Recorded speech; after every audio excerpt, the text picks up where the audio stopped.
Les gars, c'était sûr, j'allais commencer par là. Donc bon, là aujourd'hui on va parler des gros bras. Comment avoir des gros bras? Donc ton but, si tu veux avoir des bras bien sdeg, bien costauds, il va falloir que tu fasses du curl. Du curl, mais le plus lentement que tu peux. C'est-à-dire, tu vas faire ton curl, tu vas contrôler ton mouvement, tu vas bien contracter, tu fais ton mouvement le plus lent possible. Et en fait, ça va te donner ça va accélérer ta tension. Ça va donner plus de tension musculaire, ça va faire gonfler ton bras. Hein. Donc voilà, je vais te donner quelques exos. Voilà, au début, tu vas essayer de faire autant de reps que tu peux. Hein. Moi, au début, je sais que quand j'ai commencé, je faisais avec une bouteille, ma fameuse bouteille d'eau là, de 1,5. Et au tout début, ben, j'en ai fait pas mal. Genre, j'étais dans les 100, 100, 80, 100. Ouais.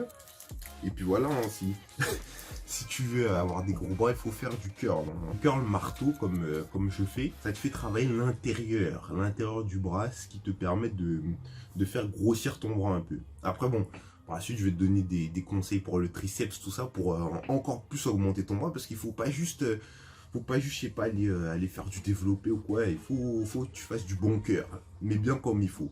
Et ça, tu vas gagner super vite, super vite. Tu vas perdre du poids, tu vas gagner, tu as tout en même temps. Si tu le fais bien, tu gagnes tout. C'est tout bénéf pour toi, t'as vu? En fait, t'as pas besoin d'aller à la salle, sauf si tu cherches quelque chose de spécial, genre un gros physique, tu vois. Un gros physique, oui, ça va. Il faudra que tu ailles. C'est obligé. Tu peux pas atteindre des physiques énormes comme, je sais pas moi, même un mec dopé, hein, par exemple Schwarzenegger, tu peux pas atteindre son physique sans aller à la salle et te doper, tu vois, pour le coup. Mais voilà, il y a certains physiques qui sont pas atteignables si tu vas pas à la salle. Voilà. Après, bon, j'ai pris l'exemple des produits dopants, mais ça, c'est autre chose. Quand tu vas à la salle, ça va plus vite, forcément. Soit tu te la donnes comme un malade chez toi, mais ce que tu donnes comme un malade chez toi, si tu le donnes à la salle, ce sera plus rapide. Enfin, si tu fais bien tes exos, tu fais bien le truc comme il faut, ce sera plus rapide, oui certes, mais pour vraiment les gens qui peuvent pas, qui ont pas envie, parce que il y a des gens qui n'ont pas envie d'aller à la salle, hein, tu peux te muscler sans forcément y aller.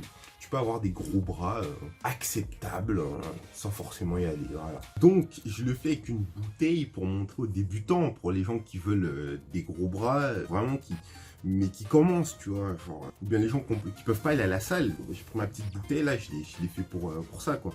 Après, tu peux prendre de l'haltère, tu prends de l'haltère si tu sens que ça va mieux que la bouteille. Si tu as un gros niveau, bah, ça sera rien de regarder la vidéo. Va t'entraîner ailleurs, mais tu vois, s'il y a des gens qui veulent des gros bras, et ben voilà, tu fais, allez, 20 x 3 répétitions, voilà, de cœur, voilà, tu contractes bien fort, c'est important de contracter, tu vas sentir le travail directement, à la fin, tu vas avoir les bras usés, hein, franchement, et si tu sens que c'est trop léger, t'augmentes progressivement, jusqu'à ce que, voilà, t'as pas besoin de mettre trop, hein. Même moi, je mets par exemple 7,5 kg, je pourrais mettre 20, je pourrais mettre 12, mais ça sert à rien de charger trop, ça sert à rien parce que au final ton mouvement il sera pas propre, tu vas pas faire les choses bien, tu vas pas bien contracter comme il faut, tu vois, parce que à la fin tu vas te la donner, quoi.